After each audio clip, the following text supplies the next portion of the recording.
ప్రభువైన యేసుక్రీస్తు నామములో మీ అందరికీ కూడా మా ప్రత్యేకమైన ప్రేమ వందనాలు. బాగున్నారమ్మా? Praise the lord. దేవునికి స్తోత్రం. ఈ సమయంలో ఈనాటి వాక్య ధ్యానంలోకి వెళ్ళిపోదాం. ఈనాటి వాక్య ధ్యానం కొరకై పరిశుద్ధ గ్రంథమైన బైబిల్లో నుండి 101వ కీర్తన 1-2 వచనాలు చదివి ధ్యానాన్ని ప్రారంభిద్దాం.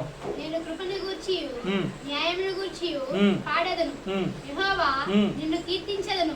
నిర్దోష మార్గమున వివేకముతో ప్రవర్తించెదను. నీవు ఎప్పుడు నా యొద్దకు వచ్చెదవు? నా ఇంట యథార్థ హృదయముతో నడుచుకొందును. చాలు నాన్న. ప్రియమైన దేవుని బిడ్డలారా, ఈ 101వ కీర్తన మనం ధ్యానం చేసాం. ఎన్ని వచనాలు? ఒక వచనమే ధ్యానం చేసాం. నీ కృపను గూర్చి న్యాయమును గూర్చి నేను పాడతాను అని దావీదు కృపను గూర్చి పాడాడు, న్యాయాన్ని గూర్చి పాడాడు. ఎలాంటి కృప ఉంటుంది దేవుని కృప ఒక వ్యక్తికి? అసలు నీ దృష్టిలో కృప అంటే ఏంటి అనేది చూసాం. తర్వాత దేవుని న్యాయం ఎలా ఉంటుంది, మనుషుల న్యాయం ఎలా ఉంటుందండి? తన మన భేదం చూస్తాం. మనోళ్ళైతే ఒక న్యాయం, బయట వాళ్ళైతే ఒక న్యాయం, మన ఇంట్లో వాళ్ళైతే ఒక న్యాయం, బయట వాళ్ళైతే ఒక న్యాయం, ఇంకా దారుణంగా మన కులం వాళ్ళైతే ఒక న్యాయం, పక్కన వాళ్ళైతే వేరే న్యాయం. లేవా లోకంలో? క్రైస్తవులంగా మనకు కూడా లేవా? అది ఎందుకు ఒప్పుకోవాలి? ఉంటాయి ఖచ్చితంగా. అవన్నీ పోవాలి. దేవుడు న్యాయం ఎలా చేశాడు? తాను ఎంతో ప్రేమించిన శిష్యుడు తప్పు చేసినా శిక్షించాడు. ఇతను నా ఇల్లంతటిలో నమ్మకస్తుడు అని చెప్పినా తప్పు చేస్తే శిక్షించాడు. మొట్టమొదటిగా తన చేతులతో తయారు చేసుకున్నటువంటి ఆదామైనా తప్పు చేశాడు. తప్పు చేస్తే ఏం చేశాడు? శిక్షించాడా లేదా? దేవుని న్యాయం అలా ఉంటుంది. ఈ రోజున ఆ 2వ వచనాన్ని మనం ధ్యానం చేద్దాం. 2వ వచనం ఏమని రాస్తుందండి? నిర్దోష మార్గములో, నిర్దోష మార్గమున వివేకముగా ప్రవర్తించదను అన్నాడు. నిర్దోష మార్గము అంటే ఏంటండి? దోషము లేని మార్గం, తప్పు లేని మార్గం, నీతి మార్గం, న్యాయమైన మార్గం, సరి అయిన మార్గం, క్రమబద్ధమైన మార్గం. ఇదే కదా. ఇవన్నీ పర్యాపదాలు చెప్పి అంతకుమించి ఇంకేం చెప్పలేను నేను. వీటిలో ఏది పలికినా కూడా ఇప్పుడు వీటన్ని మార్గాల్ని కలిపితే ఏ మార్గం అవుతుంది? అది యేసు మార్గం. హల్లెలూయా. ఏ మార్గం అండి? ఎందుకని? నిష్కల్మషుడు, నిర్దోషి, నిందారహితుడు, నీతిమంతుడు ఎవరండి? యేసయ్య. కనుక నిర్దోష మార్గం అంటే ఏ మార్గంలో మనం వెళ్ళాలండి? యేసయ్య మార్గంలో వెళ్ళాలి. యేసయ్య మార్గంలోకి రావాలి. ఇప్పుడు యేసయ్య మార్గంలో ఉన్నాగా మనం? చెప్పాలండి మీరు. ఏం లేరా? మరి సమాధానం రాలేదా? యేసయ్య మార్గంలో ఉన్నారా? వేరే మార్గంలో ఉన్నారా? యేసయ్య మార్గంలోనే ఉన్నాం. ఇప్పుడు అది నిర్దోషమైన మార్గం మనం ఎంచుకుంటున్నామా లేదా? మరి నిర్దోష మార్గం అని ఎంచుకుని యేసయ్య మార్గంలోకి వచ్చిన మనం మరలా ఏ మార్గంలోకి వెళ్తున్నాం? ఒకసారి మనల్ని మనం పరిశీలన చేసుకోవాలి. మీరు యేసయ్య మార్గంలో ఉన్నామని అనుకుంటూనే ఏ మార్గంలోకి వెళ్ళిపోయారు? ఏ మార్గంలో తొలగిపోయారు? ఎటువైపు తిరిగిపోయారు? వెనక్కి తిరిగిపోయారా? ఇశ్రాయేలు ప్రజలు ఏమన్నారండి? సంఖ్యాకాండం 14వ అధ్యాయంలో ఉంటుంది. వాళ్ళు ఏమన్నారు తెలుసా? వీళ్ళని మనం గెలవలేం. ఎవరిని? ఆ కనాను దేశంలో ఉన్నటువంటి ఆ ప్రజలని వాళ్ళు చూస్తే దేహదారుఢ్యంలో బాగా బలంగా ఉన్నారు. వాళ్ళ దృష్టికి మనం మిడతల వలె చిన్నగా, ఇప్పుడు మన దృష్టికి మిడత ఎంత ఉంటుందండి? వాళ్ళకి మనం అలాగ ఉన్నాం. మా దృష్టికి కూడా మేము మిడతల్లాగానే ఉన్నాం. వాళ్ళని గెలవలేం. ఖచ్చితంగా వాళ్ళకి మనం ఆహారం అయిపోతాం. ఖచ్చితంగా వాళ్ళు మనల్ని గెలిచేస్తారు. మనం ఓడిపోయే అవకాశం ఉంది, చనిపోయే అవకాశం కూడా ఉంది. కనుక ఇక వాగ్దాన దేశం వద్దు, కానీ మనకు ఒక నాయకుడిని ఏర్పాటు చేసుకుని మరలా ఐగుప్తుకి వెళ్ళిపోదాం. అంటే కొంచెం శ్రమ, కొంచెం కష్టం, కొంచెం బాధ, కొంచెం ఇరుకు, ఇబ్బంది, కొంచెం చిన్న పోరాటాలు, ఈ ఇరుకు మార్గం అని పిలువబడుతున్నటువంటి యేసు మార్గంలో, నిర్దోష మార్గం అని పిలువబడుతున్నటువంటి ఈ జీవ మార్గంలో మనకి ఎదురైనప్పుడు ఆ మార్గానికి ఎదురొడ్డి నిలబడే విధంగా మనం ఉండగలుగుతున్నామా? వెనక్కి తిరిగి వెళ్ళిపోతున్నామా? లేకపోతే వెనక్కి తిరగాలనే ఆలోచనలు కలిగి ఉన్నామా? వెనక్కంటే ఎటు? ఒకప్పుడు లోకంలో ఉన్నాం, ఒకప్పుడు పాపంలో ఉన్నాం, ఒకప్పుడు వేరే వేరే మార్గాల్లో ఉన్నాం. కానీ తెలుసుకున్నాం ఏమని? యేసు మార్గం తెలుసుకున్నాం, నిర్దోష మార్గం తెలుసుకున్నాం, పరలోకానికి చేర్చే మార్గమని తెలుసుకున్నాం. క్రైస్తవ్యం అనేది మార్గమా మతమా? మార్గం. పరలోకానికి చేర్చే ఒక మార్గం మాత్రమే. ఇప్పుడు ఆ మార్గంలో ఉన్నామని అనుకుంటూనే ఏం చేస్తున్నాం? ఆ మార్గంలో ఉన్నామని అనుకుంటూనే మనం ఏం చేస్తున్నాం? ఆ మార్గంలోనే ఉన్నామా, వేరే మార్గంలోకి వెళ్ళిపోయాము? సరే, వేరే మార్గంలోకి వెళ్ళిపోయినప్పుడు తెలుసుద్దిగా. మరలా తిరిగి ఏం చేయాలి? ఆ మార్గంలోకి రావాలి. రావాలా వద్దండి? రావాలా? వచ్చిన తర్వాత ఇప్పుడు నిర్దోష మార్గంలో ఉన్నాం. నిర్దోష మార్గంలో ఎలా నడవాలంట? అక్కడే చెప్పాడు. ఎలా నడవాలండి? వివేకముతో నడవాలి. వివేకము అంటే ఏంటి? వివేకం అంటే ఏంటి? వివేకం అంతేనా? వివేకం అంటే మనము చేయబోయేది సరైనదా కాదా, అసలు మనం చేయబోయే పని, మనం నడిచే మార్గం, మనం చేసే పని కానీ, లేదా మనం మాట్లాడే మాట కానీ, మనం ప్రవర్తించే ప్రవర్తన కానీ, ఇదంతా కూడా సరైనదా కాదా, క్రమమైనదా కాదా, దేవునికి వాక్యానికి అనుకూలమైనదా కాదా అని తెలుసుకొని ప్రవర్తించటమే ఏంటండి? వివేకము. వివేకం అంటే ఏంటండి? చేయబోయే పనిని గురించి తెలుసుకున్నటే వివేకం. ఇప్పుడు మనం ఈ పని చేయాలనుకుంటున్నాం. ఇప్పుడు అది చేస్తే మంచిదా చెడ్డదా అనేది తెలియాలి కదండి? తెలియాలి వద్దండి? ఇప్పుడు నేను బండి తీసుకుని రోడ్డు మీదకి వెళ్ళినప్పుడు నేను ఎటువైపు డ్రైవ్ చేయాలి? లెఫ్ట్ సైడ్ డ్రైవ్ చేయాలి. అవునండి? ఎలా డ్రైవ్ చేయాలి? తిన్నగా డ్రైవ్ చేయాలి. కానీ నేను ఇలా ఇలా ఇలా ఇలా ఒక పాములాగా డ్రైవ్ చేయాలనుకుంటున్నాను. పామే కదండి, ఇలా ఇలా ఇలా ఇలా తిన్నగా వెళ్తుందా పాము? జింగ్ జింగ్ జింగ్ జింగ్ జింగ్ జిగ్ జాగ్ వేస్తుంది. ఇప్పుడు అలాగ వెళ్ళాలి అని అనుకున్నా, అది సరైనదా కాదా, అది చేయొచ్చా చేయకూడదా, ఆ విధంగా బైక్ నడపొచ్చా నడకూడదా అనేది తెలిసి ఉండాలిగా. తెలిసి ఉండాలి వద్దండి? దాన్ని ఏమంటాం? వివేకం అంటాం. రోడ్డు మీదకి వెళ్ళాం కనుక, రోడ్డు అంతా మందే కనుక, రోడ్డు నీ బాబా లేకపోతే రోడ్డు ఆల్దా, రోడ్డు మీరేసారా, నా ఇష్టం వచ్చినట్టు నేను నడుస్తా అని వెళ్ళిపోతే ఏం చేస్తాం? ప్రతి వాళ్ళు మనల్ని తిట్టుకుంటారు, లేకపోతే ఏదో ఒకటి వచ్చి మనల్ని, అది అవునా కాదండి? ఒక వివేకం ఉండాలి. అరే రోడ్డు మీద నడుస్తున్నాం అంటే ఎలా నడవాలి ఏంటి అనేది ఒక వివేకం ఉండాలి. కాబట్టి అలాగే నిర్దోషమైన మార్గంలో, యేసయ్య మార్గంలో నడుస్తున్న మనకు కూడా వివేకంతో నడవాలి. ఎలా పడితే అలా మేము నిర్దోష మార్గంలో ఉన్నాం, యేసయ్య మార్గంలో ఉన్నామని ఎలా పడితే అలా నడిస్తే అవుతుందా? అలా నడవకూడదు. భక్తుడైన దావీదు ప్రార్థన చేస్తున్న ప్రార్థన ఏంటంటే, అయ్యా నీ కృప గొప్పది, నీ న్యాయం కూడా గొప్పది. తప్పు చేస్తే తప్పే అంటావు, ఒప్పు చేస్తే ఒప్పే అంటావు. కనుక నేను నీ మార్గంలో, నీ నిర్దోషమైన మార్గంలో నేను నడిచేటప్పుడు ఎలా నడుస్తానంటే, ఈ విధంగా నడవచ్చా నడవకూడదా, ఈ విధంగా ప్రవర్తించవచ్చా ప్రవర్తించకూడదా, ఈ విధంగా చేయొచ్చా చేయకూడదా, ఈ విధంగా మాట్లాడొచ్చా మాట్లాడకూడదా అని తెలుసుకుని నేను ప్రవర్తించే వ్యక్తిగా నేను ఉంటాను. హల్లెలూయా, హల్లెలూయా. నిర్దోష మార్గమున వివేకముతో ఏం చేయాలండి?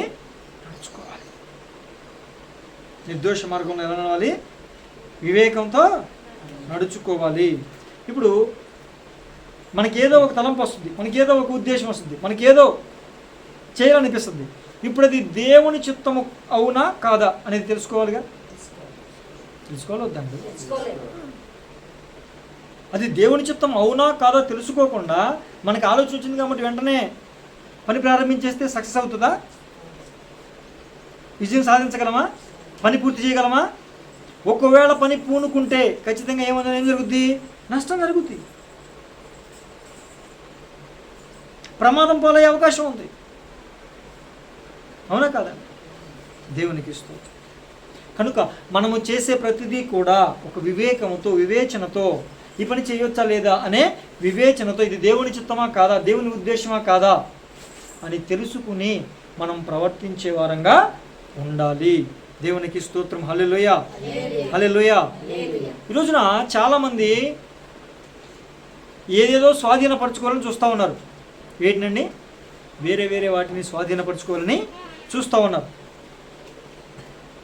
ఇప్పుడు అనేక రకాల స్వాధీనాలు పక్కన పెడితే నీ మనసును నువ్వు స్వాధీనపరుచుకోగలుగుతున్నావా? నీ మనసు నీ స్వాధీనంలో ఉందా? నీ మనసు స్వాధీనంలో నువ్వు ఉన్నావా అనేది ప్రశ్న. జవాబు ఎవరు చెప్పుకోవాలి? ఎవరికి చెప్పాలి? మీకు బాగా తెలుసు. మీ మనస్సుకు మీరు స్వాధీనం అయిపోతున్నారా, లేకపోతే మీ మనస్సునే మీరు స్వాధీనపరచుకోగలుగుతున్నారా? మనసు ఏదేదో కోరుకుంటుందండి. మింగ మెతుకు లేదు కానీ మీసాలకి కోరుకుంటుంది. నేను బయటికి వెళ్తే నాది మీసాలన్నీ కూడా సంపంగి నూనెతో బాగా ఉండాలి. పూరా అంటాడు షాప్కి వెళ్ళి. ఎంత? 100 రూపాయలు. మనకు ఎవరు చెప్తున్నా, ఊరికే ఒక అమౌంట్ చెప్తున్నా ఏమండి. కానీ ఇంట్లో పిల్లలకి తింటాకుండా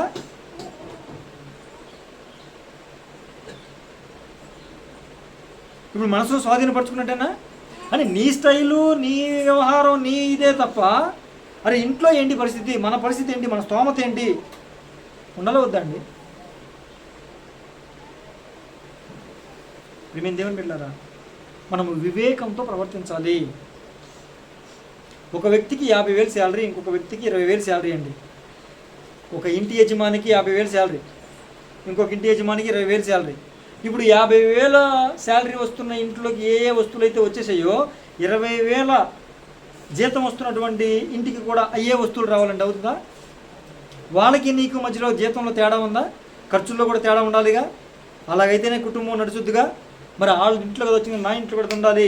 వాళ్ళది కొనరు కనుక వాళ్ళకి పోటీగా అవసరమైతే అప్పు చేసిన ₹1 ఎక్కువైనా వాళ్ళకన్నా ₹1 ఎక్కువే ఉండాలి, పెంచే ఉండాలి.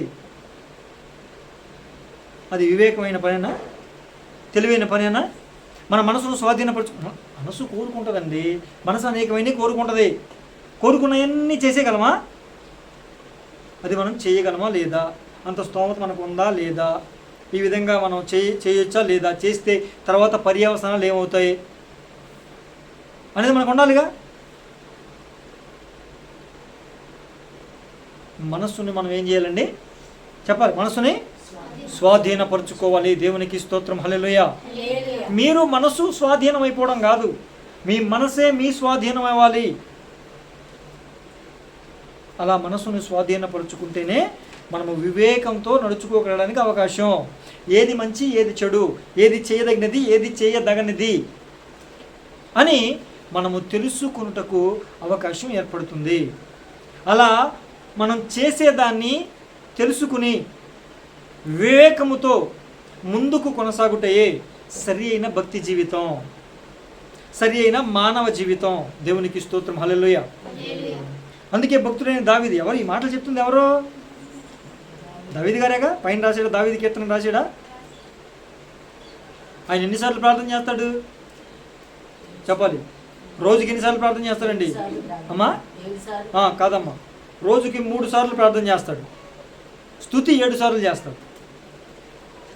అమ్మా 7 కరెక్టే కానీ స్తుతి చేస్తాడు 7 సార్లు. బైబిల్ ఎప్పుడు చదువుతాడు? దివారాత్రులు బైబిల్ చదువుతాడు. రేపొద్దున్నే లేచి ఏ మాటలతో, ఏ పదాలతో ఆయన్ని స్తుతించాలో, గణపరచాలని ప్రార్థన సిద్ధం చేసుకుని కాల్చుకుని పెట్టుకుంటాడు. రేపు పొద్దున్న లేచి నేను ఈ విధంగా ప్రార్థన చేయాలి, ఈ పదాలతో ప్రార్థన చేయాలి, ఈ విధంగా ప్రభువుని గణపరచాలి, స్తుతించాలి, ఆరాధించాలని ముందుగానే సిద్ధం చేసుకుని ఉంటాడు. ఇప్పుడు ఆయన పరవశమై ఆత్మలో డ్యాన్స్ చేశాడని ఈ ప్రతి ఒక్కడు ఏం చేస్తారండి? దావీదు నాట్యం ఆడలేదా?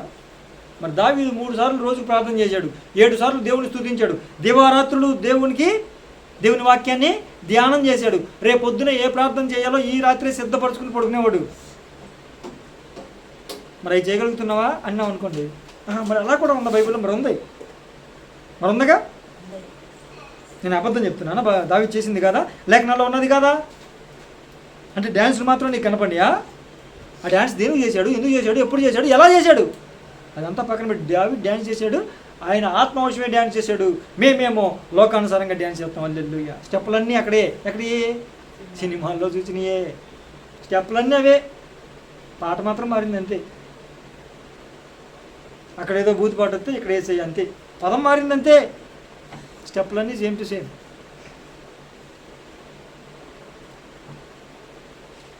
ఈ క్రైస్తవంలో జరపడిన దరిద్రానికి, దౌర్భాగ్యానికి సేవకుల బిడ్డలు కూడా అలా తయారయ్యారు. మరి ఏం చేస్తాం? యథా రాజా తథా ప్రజ. తల్లిదండ్రులు ఎలా ఉంటారో పిల్లలు కూడా అలాగే ఉంటారు. వాళ్ళ ఆలోచనలు అలా ఎంకరేజ్ చేస్తే వీళ్ళు కూడా అలాగే ఎంకరేజ్ అవుతారు.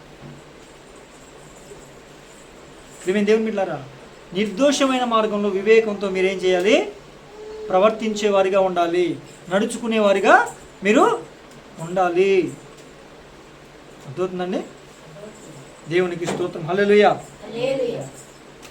అర్థమవుతుంది బిడ్డలారా? ఇప్పుడు యోసేపు ఒక పని చేసేటప్పుడు ఇది దేవుని చిత్తమా కాదా, ఇది మంచిదా కాదా, ఇది చెడ్డదా కాదా అని ఆలోచించడా లేదండి? ఆలోచించడా లేదా? ఇప్పుడు యోసేపు వివేకముతో ప్రవర్తించిన వాడు అని నేను చెప్తా. దానికి మీరు ఏకీభవిస్తారా, ఏకీభవించరా? ఎవరు చెప్పట్లేదమ్మా మీరు? ఏకీభవిస్తారా? ఏకీభవిస్తాను వాళ్ళు అల్లుడి చెప్పండి. దేవునికి స్తోత్రం. ఏమండి, చాలా రోజు ఒకసారి కాదండి, ఆ ఒక్కసారే కాదు. ఆ పోతీఫరు భార్య తనని అడిగింది, ఎప్పటి నుంచో అడుగుతూనే ఉంది, మనం ఒప్పుకోట్లా. యోసేపు గారు ఒప్పుకోట్లా. అయితే అంతకుముందు అడిగిన ప్రతిసారి కూడా ఇంట్లో వేరే వాళ్ళు ఉంటున్నారు, వేరే పని వాళ్ళు కూడా ఉంటున్నారు. ఒకానొక దినం వచ్చింది, ఇంట్లో ఎవ్వరు పని వాళ్ళు లేరు, యోసేపు ఒక్కడే ఉన్నాడు. ఇదే సమయంలో అదును చూసుకుని కొంచెం బరి తెగించి పాపానికి ప్రేరేపిస్తే, నీవు నేను మాత్రమే ఉన్నాం, ఇంకెవరు లేరు ఇక్కడ. తప్పు చేసేదానికి పుష్కలమైన పూర్తి అవకాశాలు ఉన్నాయా లేదండి? మూడో కంటికి తెలియదు వాళ్ళిద్దరే తప్ప. అయినా దేవుని కనుదృష్టి నన్ను చూస్తుంది, దేవుడు నన్ను చూస్తున్నాడు. దేవుని దృష్టికి నేను ఈ విధంగా చేస్తే చెడ్డవాడిని అయిపోతా, దేవుని దృష్టికి నేను ఈ విధంగా నడుచుకుంటే పాపం చేసిన వాడిని అవుతానని పాపానికి దూరంగా ఏం చేశాడు? పారిపోయాడు. పరువు పోయినా పర్వాలేదు కానీ పరిశుద్ధత పోకూడదని పారిపోయాడు. దేవుడు విడిచిపెట్టాడా? దాన్ని వివేకం అంటారు. నీకు తప్పు చేయడానికి, లేకపోతే ఒక మోసం చేయడానికి, ఒక అన్యాయం చేయడానికి, ఒక అబద్ధం చెప్పడానికి, ఒక అక్రమ సంపాదన సంపాదించడానికి అనేకమైన అవకాశాలు నీకు ఉండొచ్చు. ఆ అవకాశాలు ఉన్నా కూడా దేవుడు నన్ను చూస్తున్నాడు. దినమెల్లా దేవుని దృష్టి ఎక్కడ ఉంటుందండి? లోకమంతా సంచరిస్తుందా లేదా? సంచరిస్తుందా? మనకి కష్టం వచ్చినప్పుడు మాత్రమే దేవుడు చూస్తాడా? బాధ వచ్చినప్పుడు చూడ్డా? మనం బాగా కన్నీరు గార్చి వేదంలో ఉన్నప్పుడు ప్రార్థన చేస్తేనే దేవుడు చూస్తాడా? మనం ఇష్టం వచ్చినట్టుగా ప్రవర్తిస్తున్నప్పుడు దేవుడు చూడ్డా? మన కష్టంలో, బాధల్లో, ఇరుకు ఇబ్బందుల్లో ప్రార్థన వినేసేసి దేవుడు చూసి కనికరించి కృప చూపి కార్యాలు చేసి పడుకుంటాడా? మనం చూడడం మానేసేసి వేరే వాళ్ళని చూస్తాడా? కాదుగా. దినమెల్లా దేవుడు కనుదృష్టి లోకమంతా సంచారం చేస్తూనే ఉంటుంది. కనుక మనం చేసే ప్రతి పని కూడా ఏం చేయాలి? వివేకముతో చేయాలి. ఇది మంచిగా చెడా? ఇలా చేస్తే నేను నా కుటుంబం, ఇలా చేస్తే నేను నా తల్లిదండ్రులు, ఇలా చేస్తే నేను నా పిల్లలు అని ప్రతి ఒక్కరికి ఏముండాలి? దేవుని భయం ఉండాలి. వివేకవంతమైనటువంటి ఆలోచన చేసే, మనం చేసేది మంచో చెడో తెలుసుకుని జరిగించే ఆ వివేచన జ్ఞానం ప్రభువు మనకి నిండుగా మెండుగా దయచేయునుగాక. దేవునికి స్తోత్రం. యోసేపు ఆ విధంగా వివేకముతో ప్రవర్తించడం ద్వారా దేవుడు యోసేపుని విడిచిపెట్టాడా? ఎంతలాగా లేపాడండి? ఏమంటే ఒక బానిస, అతనికే ఆకలేసినప్పుడు అన్నం దొరకదు. బానిసకి ఆకలేసినప్పుడు అన్నం పెట్టరండి.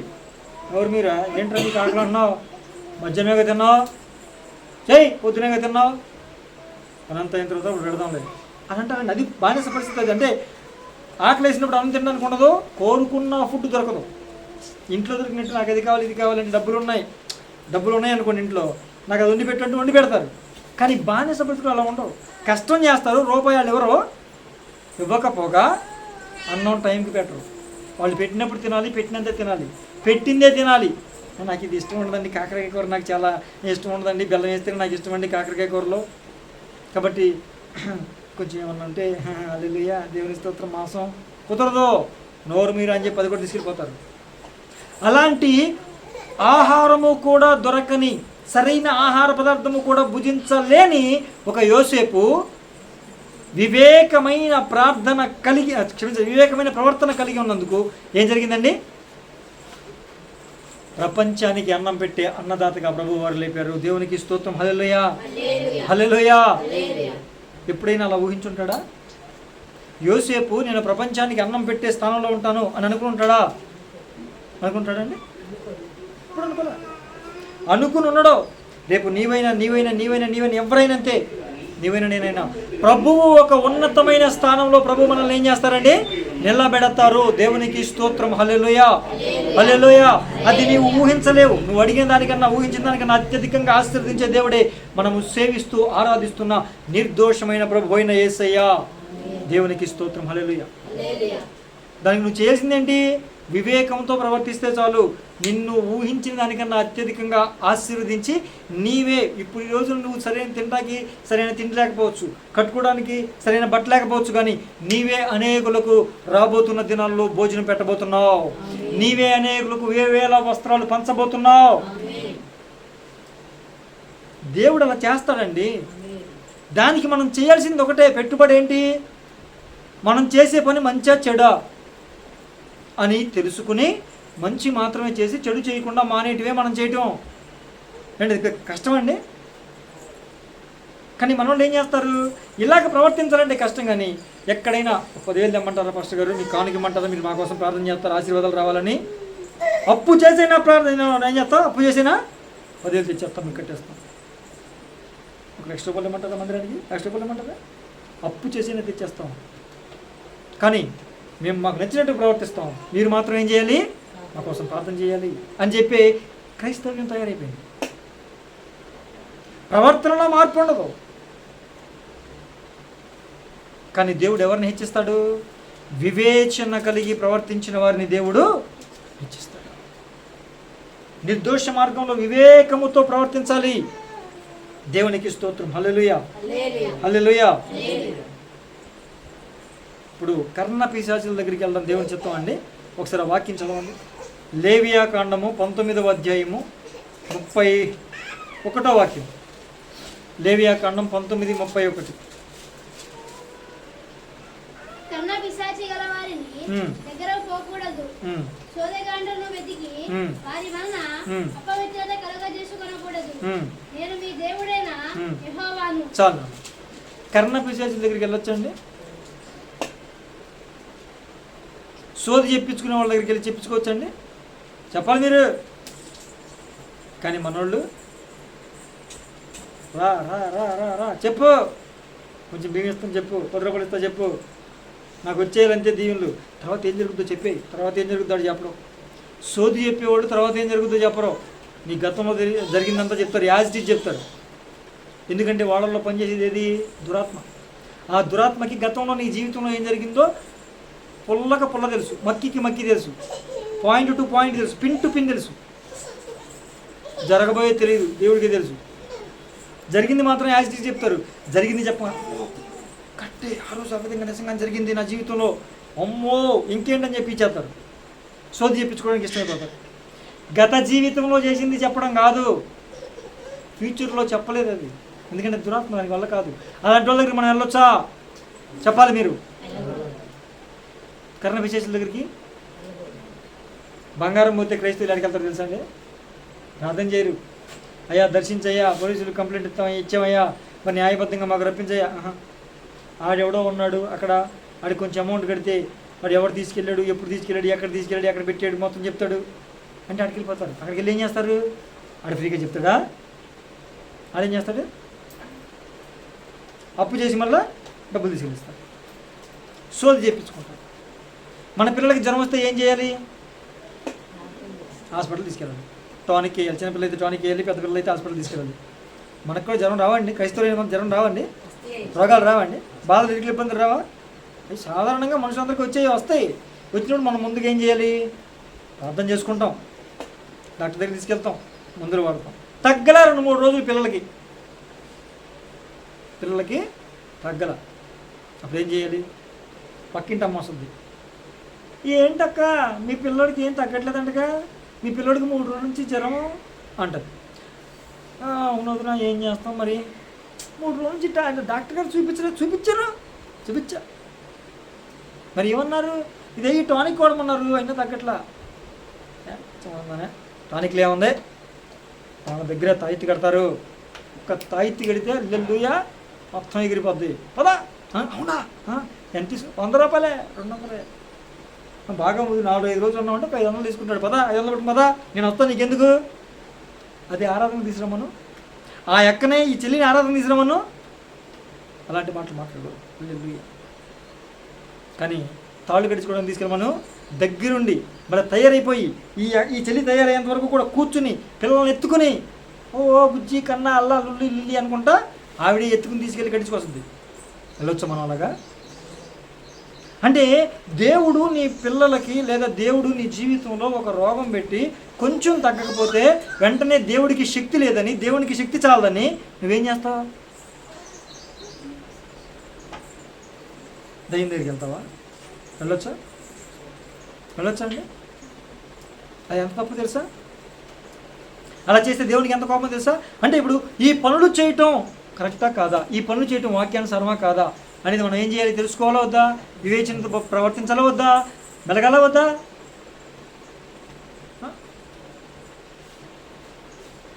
క్రైస్తవుల్లో చాలామంది చేసే తప్పులు ఏనండి. ఎవరినో నేను అన్నిటి కోసం మాట్లాడతల్లా, క్రైస్తవుల్లో చాలామంది ఇవే చేస్తారు. పిల్లలకి జ్వరం తగ్గకపోతే వెంటనే వెళ్ళి కట్టించుకొస్తారు. వాడు జ్వరం తగ్గే దయ్యాన్ని పంపించేసి మిగతా ఇంకొంచెం దయ్యాన్ని పంపిస్తాడు ఆ తాళ్ళు. ఏమండి మళ్ళీ వెళ్ళిపోతారు వీళ్ళు. జ్వరం తగ్గింది కానీ ఇక్కడ నొప్పి వచ్చేస్తుందండి, అవునా, ఇది తీసి మళ్ళీ కూడా ఎత్తారు. నీకు అర్థమవుతుందా? ఒక తాడులో 200 దయ్యాల్ని పంపిస్తాడంటాడు. ఎన్ని పంపిస్తాడండి? ఒక తాడికి 200 దురాత్మలు పంపిస్తాడు. ఇక ఆ పిల్లకి అంతకుముందు ఉన్నది ఒకటైతే ఇప్పుడు ఎన్ని వచ్చినాయి? 200 వస్తాయి. నేను చెప్పట్లా, ఎవరైతే ఆ తాయితులు కట్టారో, ఎవరైతే ఆ మంత్రాలు చెప్పేవాళ్ళో ఆయన రక్షించబడి సేవకుడిగా మారి ఇప్పుడు తెనాల్లో సేవ చేస్తున్నారు.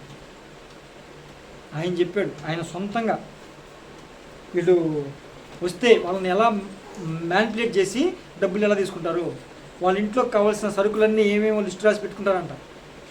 ఉప్పు కావాలా, పప్పు కావాలా, చింతపండు కావాలా, ఎండుమిర్చి కావాలా, బెల్లం కావాలా, ఉల్లిపాయలు అవన్నీ రాసి పెట్టుకుని ఎవరు వస్తారా అని చూసి వాళ్ళు రాగానే ఇదిగో ఇవన్నీ తీసుకురా, నేను చేస్తాను, దీంతో పాటు 5 వేలు పట్టురా అని చెప్తారంట. దేవుని ఆలోచన కలిగి ఉన్నాం, తప్పకుండా ఇదో ఒక రోజున ఆ దైవజనుల్ని పిలిచి మీటింగ్ పెట్టినప్పుడు సాక్ష్యం చెప్పిద్దాం. దేవునికి స్తోత్రం, హల్లెలూయా. అలాంటి ఎగిరిపోవాలి ఒక దెబ్బకి. ఆ కట్టి ఆయన ఇప్పుడు సేవకుడు అండి తెనాల్లో.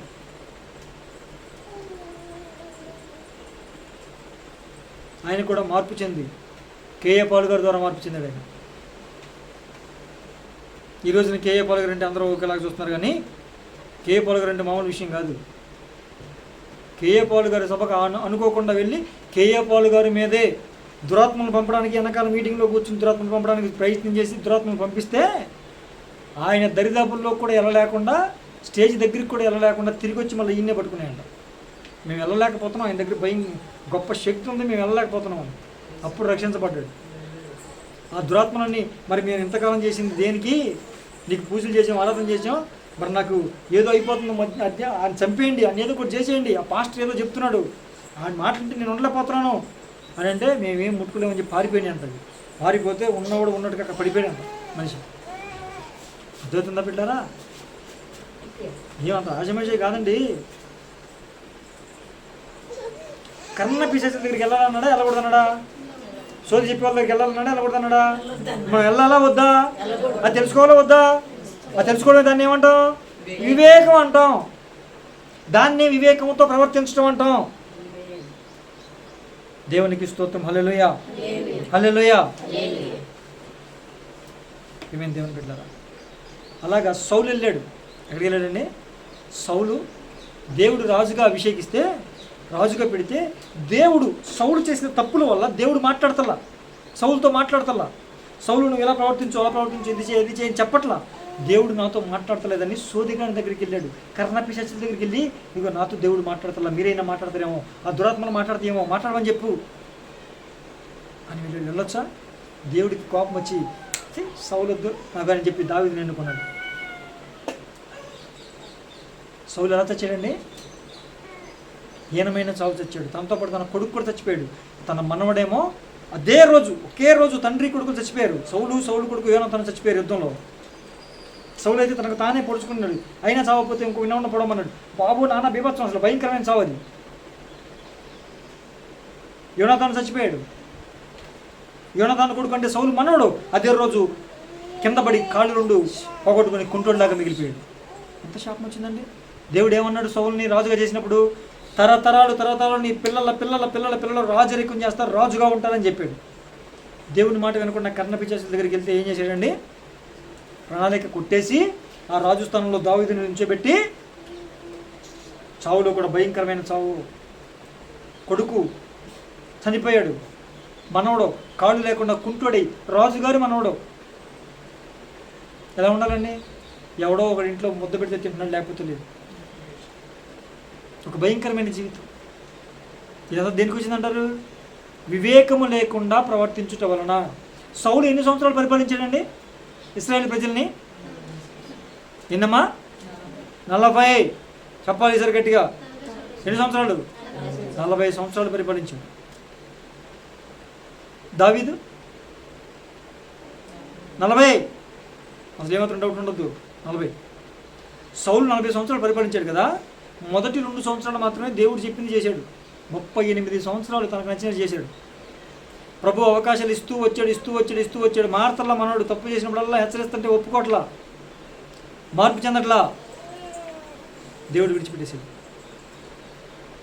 మీలో కూడా చాలామంది ఏమనుకుంటారు తెలుసా? మేము తప్పు చేస్తున్నాం, మేము చేసే తప్పని మాకు తెలుసు, అయినా కూడా దేవుని కోపం మా మీదకి రావట్లేదు కాబట్టి దేవుడు క్షమించేస్తాడు అని మీరు అనుకుంటున్నారు. దేవుడు నీకు అవకాశం ఇస్తున్నాడు అన్న విషయాన్ని మర్చిపోకు. దేవుడు నీకు అవకాశం ఇస్తున్నాడన్న సంగతిని మర్చిపోవద్దు. అవకాశాన్ని, సమయాన్ని సద్వినియోగం చేసుకోకపోతే, ఒక్కసారి దేవుడు చెయ్యి విడిచిపెడితే నీ జీవితం దుర్భరం అయిపోద్ది, నాశనం అయిపోద్ది, నీ కుటుంబం నాశనం అయిపోద్ది. జాగ్రత్త. ఒక దేవుని సేవకునిగా నేను హెచ్చరిస్తున్నా, జాగ్రత్త. లేఖనానుసారంగా హెచ్చరిస్తున్నా. వ్యక్తిగత కక్షలు ఏమీ లేవు నీకు నాకు. దేవునికి స్తోత్రం. ప్రియమైన దేవుని బిడ్డలారా,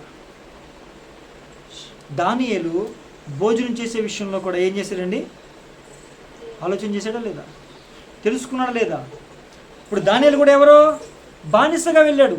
దేవుడు చెప్పాడు వాడు చేసిన పనుల వల్ల మీరందరూ కూడా 70 సంవత్సరాలు ఎక్కడ ఉంటారు? బబులోనులో చెరగా ఉంటారు, బానిసలుగా ఉంటారు 70 సంవత్సరాలు అని చెప్పాడు. ఇప్పుడు ఆ బానిసగా కొనిపోబడిన వారిలో దానియేలు, షద్రకు, మెషకు, అబేద్నెగోలు ఉన్నారు. దానియేలు, షద్రకు, మెషకు, అబేద్నెగోలు ఉన్నారు. ఇప్పుడు వాళ్ళకి వీళ్ళు కూడా బానిసలు కాబట్టి వీళ్ళకి కూడా భోజనం పెట్టడం కష్టం. పెట్టినా సరైన భోజనం పెట్టడం కష్టం. వాళ్ళు పెట్టింది తిన్నా లేకపోతే లేదు. అయితే ఇశ్రాయేలు ప్రజలలో నుంచి చెరపట్టబడి వచ్చిన వారిలో కూడా యవ్వన బిడ్డల్ని, జ్ఞానవంతుల్ని ఎన్నుకుని వారికి కూడా యుద్ధాభ్యాసాలు నేర్పండి. రేపొద్దున మన శత్రువులు మన మీదకి ఎవరైనా దాడి చేస్తే వాళ్ళు కూడా మన తరపున యుద్ధం చేయాలి అని సెలెక్ట్ చేసిన వారి గుంపులో ఈ 4 ఉన్నారు. ఎవరు? దానియేలు, షద్రకు, మెషకు, అబేద్నెగోలు ఉన్నారు. ఉంటే ఇప్పుడు రాజుగారు ఏమని చెప్పారంటే, సెలెక్ట్ చేశారు కదా, ఇప్పుడు ఎవరైతే మన దేశం తరపున ప్రజలు వాళ్ళలో నుంచి సెలెక్ట్ చేసిన వాళ్ళు వీళ్ళందరికీ ఏం చేయాలంటే ట్రైనింగ్ ఇవ్వాలి, యుద్ధాభ్యాసం నేర్పించాలి. సకల యుద్ధ విద్యల్లో కూడా వాళ్ళకి ఏం చేయాలి? యుద్ధాభ్యాసం నేర్పించాలి, ట్రైనింగ్ ఇవ్వాలి అని చెప్పి వాళ్ళకు భోజనం, మామూలు భోజనం ఉండకూడదు. మిలిటరీ వాళ్ళకి మామూలు భోజనం పెడతారండి. వాళ్ళకి పెట్టినంతా కూడా ఏం చేయాలి? వాళ్ళు చెప్పేవన్నీ చేయడానికి, ఎక్సర్సైజ్ చేయడానికి, పరిగెత్తడానికి అవి పెట్టమంటారు. చేతులు ఇలాగే పెట్టి దాని మీద బొరుగు పెడతారు, గన్న పెడతారు. గన్న దించకూడదు, ఇలా చేతిని పైన దించకూడదు, ఇలా వంచకూడదు. వంచితే ఏమంటారు? మళ్ళీ ఇంకో కర్ర తీసుకొచ్చి కొట్టేస్తూ ఉంటారు, కాలుతో తన్నేస్తూ ఉంటారు. అది ట్రైనింగ్. వాళ్ళకి వ్యక్తిగత కక్షలు ఏమి ఉండవు, ట్రైనింగ్లో అదొక భాగం. మరి అలాంటి మామూలు భోజనం సరిపోద్దండి. కాబట్టి రాజుగారి భోజనం నా భోజనమే వాళ్ళకు కూడా పెట్టు అని అంటే, ఆ అధికారి ఎవరైతే ఉన్నారో, నియమించిన అధికారి, ఆయన వచ్చి దానియేలు దగ్గరికి వచ్చానంటే, దానియేలు, షద్రకు, మెషకు, అబేద్నెగో మీ పంట పండిందిరా.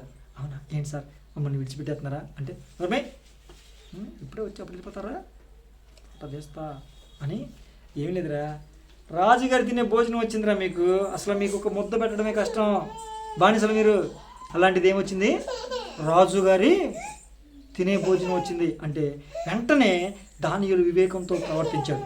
ఏంటా వివేకం అయ్యా అంటే, అయ్యా రాజుగారి భోజనం అంటే మరి మీరు రాజుగారు అన్ని దేవతలను పూజిస్తారు కాబట్టి రాజుగారికి భోజనం వండే ముందు ఖచ్చితంగా దాన్ని అన్ని దేవతలకు అర్పిస్తారు కదా, బలి అర్పిస్తారు కదా అన్నది.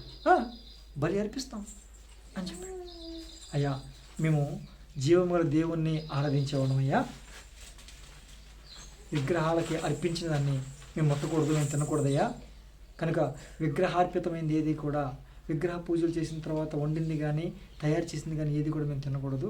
అలా తింటే మా దేవుని దృష్టిలో మేము పాపం చేసిన వాళ్ళం అవుతాం, మా పరిశుద్ధతను కోల్పోయిన వాళ్ళం అవుతాం. దయచేసి మాకు ఆ భోజనం వద్దు, మాకు మామూలు కూరగాయలు ఇస్తే మేము వండుకుని తింటాం అని చెప్పారు. వాళ్ళు ఒప్పుకుంటారండి? ఒప్పుకుంటారా? రైట్. పిచ్చి పిచ్చి అసలు రాజుగారి భోజనం తినండి అంటే బతినాడితే అరే నాకు మీ మీద జాలి ఉందిరా, మీ భక్తి మీరు చేసుకుంటున్నారు, మా భక్తి మేము చేసుకుంటున్నాం, మీ దేవుడు మీకున్నాడు, మా దేవుడు మాకున్నాడు, మంచిదే. కానీ రాజుగారు ఏం చూడగా మీరు కనుక మాంసాహారం రాజుగారు పెట్టే భోజనం మీకు పెట్టకుండా ఆ కూరలో కూరగలిస్తే మీ ముఖాలు వాడిపోయినాయి అనుకో, ఆయన వచ్చి ఇలాగా చూస్తాడు. ఇలా చూసినప్పుడు మీ ముఖాలు వాడిపోయి వాళ్ళ ముఖాలు ఏమో వాయించి తిన్నారు కాబట్టి, దొక్క తిండి తిన్నారు కాబట్టి బాగా ఉన్నాయి అనుకో, రాజుగారు నాతో మాట్లాడు, నన్ను చంపేస్తాడు. మీ పెళ్ళి నా సాగుకు వచ్చినట్టు అవుద్దురా, నేనేం చేయలేనంటే అప్పుడు దానియాలు గారు ఏమన్నా తెలుసా, అయ్యా ఒక పని చేద్దాం, ఏంటి చెప్పు, ఒక్క 10 రోజులు మాకు ఆకుకూరలో కాయగూరలు ఇవ్వండి, మేము ఈ భోజనం చేస్తాం. మిగిలిన వారందరికీ కూడా రాజుగారి భోజనం పెట్టండి. 10 రోజుల తర్వాత మమ్మల్ని గమనించండి. వాళ్ళ ముఖాల కన్నా మా ముఖాలు వాడిపోతే, వాళ్ళ ముఖాలు తేజస్సుతో ఉండి మా ముఖాలు ఏమండి నీరసం అయిపోతే, వాళ్ళ ముఖాలు ఏమో చక్కగా ఉండి మా ముఖాలు చిక్కిపోతే ఖచ్చితంగా మీరు చెప్పినట్టు చేస్తామయ్యా, ఒక్క 10 రోజుల సమయం ఉండి అని బతినాడుకున్నాడు. 10 రోజులేగా, 10 రోజులే అయితే ఒక్క కండిషను. చెప్పండి సార్ అంటే, ఈ విషయం మీకు నాకు తప్ప ఇంకెవరికి తెలవకూడదురా, లేకపోతే నా ప్రాణాలు పోతాయి అంటే ఈ విషయంలో మేము ఖచ్చితంగా ఎవరికి చెప్పమా సార్ అంటే, సరే ఓకే అన్నారు. 10 రోజుల తర్వాత చూస్తే ఏం జరిగిందండి, మాంసం రాజుగారి భోజనం తినే వాళ్ళందరూ బక్కగా ఉన్నారు, చిక్కిపోయారు వాళ్ళ ముఖాలు. వాళ్ళ ముఖాల మీద వీళ్ళ ముఖాలు తేజస్తూ ఉన్నాయి. దేవునికి స్తోత్రం, హల్లెలూయా హల్లెలూయా. దేనివల్ల? దేవుని వాక్యాన్ని నెరవేర్చడానికి వివేకముతో ప్రవర్తించిన ప్రవర్తనను బట్టి, దానికోసం వాళ్ళు తీసుకున్న రిస్క్ను బట్టి, ప్రాణాలకు ప్రమాదం కదండి, ఏమాత్రం తేడా వస్తే రాజుగారు ఒప్పుకుంటాడండి, బానిసని చంపేస్తారు. ప్రాణాలు పోయినా పర్వాలా, పరిశుద్ధత పోకూడదు అనే ఒక వివేచన జ్ఞానంతో నిదానంగా రిక్వెస్ట్ చేసి పోట్లాడలా, గొడవ పెట్టుకోవాలా, ఎదురు తిరగల, ధర్నాలు చేయలా, నిదానంగా మాట్లాడి బతునాడుకుని వాళ్ళ ముఖాల కన్నా వీళ్ళ ముఖాలు తీసేసుకునేసరికి వాళ్ళ మీద మీరే సూపర్గా ఉన్నారా, దీన్ని కంటిన్యూ చేశాను అన్నాడు. దేవునికి స్తోత్రం, హల్లెలూయా హల్లెలూయా. అర్థం బిడ్డలారా, దేవుని బిడ్డలారా, చాలా జాగ్రత్త. అలాగే దావీదు కూడా ఒకానొక సందర్భంలో దేవుని అభిషిక్తుని మీద, ఎవరి మీద అండి, దేవుని అభిషిక్తుని మీద చేయి వేయకూడదు, దేవుని అభిషిక్తుని ముట్టకూడదు అని వివేకంతో ప్రవర్తించాడు. ఎవరు? సౌలు దావీదుని చంపాలని చూస్తున్నాడు. వాస్తవానికి సౌలు ఏం చేస్తున్నాడండి, దావీదుని చంపాలని చూస్తున్నాడు. అలాంటి సౌలు చేతిలో నుంచి దావీదు పారిపోతున్నాడు. కానీ ఒకానొక సందర్భంలో ఒక గుహలో దావీదు ఉన్నప్పుడు, ఆ గుహలో దావీదు ఉన్నాడని తెలియక సౌలు ఒక్కడే ఒంటరిగా కాలకృత్యాలు తీర్చుకోవడానికి వచ్చాడు. మిగతా సైన్యాన్ని బయట పెట్టి, రాజుగారు కదా కొంచెం మదుకున్నారు కదా అని కాలకృత్యాలు తీర్చుకున్నాక వచ్చినప్పుడు ఒంటరిగా ఎవరికి దొరికారండి? సౌలు దావీదుకు దొరికాడు. ఇప్పుడు నన్ను దావీదు చంపాలని చూస్తున్నాడు కదా, ఖచ్చితంగా నేను ఇప్పుడు చంపేయచ్చు దావీదుని, క్షమించాలి సౌలుని అని దావీదు అనుకోవచ్చుగా. అభిషేక్తుని ముట్టకూడదు, దేవుడు అభిషేకించిన వారిని నేను ముట్టకూడదు, అది దేవుని వాక్య విరుద్ధం. చాలాసార్లు దేవుని చేత అభిషేకింపబడిన వారిని మనం ఇష్టం వచ్చినట్టు మాట్లాడతాం, దేవుని చేత అభిషేకింపబడిన వారిని మనం ఇష్టం వచ్చినట్టు ప్రవర్తిస్తాం. అలా చేయొచ్చా? చేయకూడదు, దాన్ని వివేచన అంటారు. దేవుడు అభిషేకింపబడిన వారితో మనం వాదించకూడదు, దాని వివేకమైన ప్రవర్తన అంటారు. దేవునికి స్తోత్రం, హల్లెలూయా హల్లెలూయా. యేసు ప్రభు వారు కూడా ఆయన తలుచుకుంటే ఏమైనా చేయగలరు. ఒక మాట చెప్తే చాలు, ఆయన్ని కొట్టడానికి చూస్తున్న వాళ్ళు కూడా పడిపోగలరు, చనిపోగలరు. అవును కదండి. కానీ ఆయన కొన్ని సందర్భాల్లో ఏం చేశారండి, అక్కడి నుంచి పారిపోయాను, తప్పించుకుని వెళ్ళిపోయాను అని లేఖనాలు కనబడుతూ ఉంటాయి సువార్తల్లో. చేతకాకి వెళ్ళిపోయాడా? ఆ సమయంలో మౌనంగా వెళ్ళిపోవడమే మంచిది అనే ఒక వివేకముతో ఆయన ప్రవర్తించాడు. ఎక్కడ మాట్లాడాలో ఎక్కడ మాట్లాడకూడదో తెలిసి ఉండాలి. పౌలు గారు కూడా అన్ని సందర్భాల్లో మాట్లాడారండి. దెబ్బలు తినే దగ్గర తినలేదా? మాట్లాడే దగ్గర మాట్లాడలేదా? నేను రోమియుడిని కదా అంటాడు. ఏమయ్యా పౌలు, నీ తరపున వాదించడానికి ఎవరైనా లాయర్ ఉన్నారంటే ఎవరు అవసరం లేదు సార్, నేనే వాదించుకుంటా, నాకంత దేవుడు జ్ఞానం ఇచ్చాడు అని తన కేసు తానే వాదించుకున్నాడు న్యాయసభలో. కానీ కొన్ని చోట్ల మౌనంగా ఉండి దెబ్బలు తిన్నాడు. దాన్ని ఏమంటారు? వివేకముతో ప్రవర్తించుట. దేవునికి స్తోత్రం. హల్లెలూయా, హల్లెలూయా. అదోద్న పెట్టారా? వివేకంతో ప్రవర్తించుట. నిర్దోష మార్గంలో ఎలా ప్రవర్తించాలండి? వివేకముతో ప్రవర్తించదను. ఇంకేమన్నాడండి అక్కడ? నిర్దోష మార్గంలో వివేకంతో ప్రవర్తించదను. నీవు ఎప్పుడు నా యొద్దకు వచ్చదవు? మనం ఎవరినన్నానండి? యేసయ్యని నువ్వు ఎప్పుడు నా దగ్గరికి వస్తావు ప్రభువా అని అడుగుతున్నాడు. ఏది మన చుట్టాలను అడుగుతాం చూడండి. మన చుట్టాలను అడుగుతామా? మీరు ఎప్పుడు మా ఇంటికి వస్తారు అంటాం చూడండి. అలా ప్రభు నువ్వు ఎప్పుడు నా ఇంటికి వస్తావు? ఏమన్నా యేసు ప్రభు మన ఇంటికి రావాలంటే మనం ఏం చేయాలి? ఇల్లు నీట్గా పెట్టాలి. ఎక్కడ ఏమి ఎలా ఉండాలో అలా ఉండాలి. శుభ్రంగా ఉండాలి. ఎలా పడితే అలా ఇష్టం వచ్చినట్టుగా ఇల్లంతా ఉంచి యేసయ్యా నువ్వు రా వస్తుందా? అసలు అనే ధైర్యం మనకు ఉంటుందా? ఇప్పుడు దావీదు ప్రార్థన చేస్తుంది ఏంటి? నువ్వు ఎప్పుడు నా యొద్దకు వస్తావు ప్రభువా అని అడుగుతున్నాడు. అంటే ఇల్లు అంటే ఇదేగా, శరీరమేగా. అంటే ఆ శరీరం ఎంత పరిశుద్ధంగా కాపాడుకుంటే ఆ మాట అనగలడు. నా హృదయంలోకి రాయేసయ్యా అని ఆహ్వానిస్తున్నానంటే ఎంత పరిశుద్ధత లోపల పెట్టుకున్నాడా లేదా అండి? పరిశుద్ధత ఉంటేనైనా ఆయన రమ్మంటాం. లోకంలో ఉన్న చెత్త అంతా ఉంటే ప్రభువారా నువ్వు కూడా చెత్తలో వచ్చి ఒక పక్కన కూర్చో అంటావా అండి? తర్వాత ఏమంటున్నాడండి? తర్వాత మాట, యథార్థముగా నా ఇంట యథార్థ హృదయంతో నడుచుకుంటాను. నేను నా ఇంట్లో ఎలా ఉంటాను తెలుసా? యథార్థంగా ఉంటా. నా ఇంట్లో ఎలా ఉంటానండి? యథార్థంగా ఉంటా. నా ఇంట్లో మనుషులు నా ముందు ఉన్నప్పుడు ఎలా ప్రవర్తిస్తాను, నా వెనకాల కూడా వాళ్ళ గురించి నేను అలాగే ప్రవర్తిస్తా. దేవుని దృష్టికి నేను యథార్థంగా నడుచుకుంటాను నా ఇంట్లో. అలాంటి ఒక యథార్థ ప్రవర్తన కూడా మనము కలిగి ఉండాలి. ఎన్ని విషయాలు నేర్చుకున్నామండి? కృపణ గురించి నేర్చుకున్నాం, న్యాయం గురించి నేర్చుకున్నాం. ఈరోజు ఏం నేర్చుకున్నాం? నిర్దోష మార్గంలో ఉండాలి. ఆ మార్గంలో ఎలా పడితే అలా ఉండకూడదు, వివేకముతో ఉండాలి అని నేర్చుకున్నాం. ఆయన్ని మనం ఆహ్వానించే స్థాయిలోకి భక్తి చేయాలని నేర్చుకుంటున్నాం. యథార్థంగా ప్రవర్తించాలని నేర్చుకున్నాం. ఆ విధమైన భక్తి చేయడానికి ప్రయత్నం చేద్దామా? వివేకంతో నడుచుకుందామా? ఎక్కడి నుంచి అయినా ఏది మంచి, ఏది చెడు, ఏది చేయదగినది, ఏది చేయదగినది అని తెలుసుకుని నడుచుకుందామా? అట్టి కృప ప్రభు మనకి మెండుగా నిండుగా దయచేయునుగాక. ప్రార్థన చేసుకుందాం.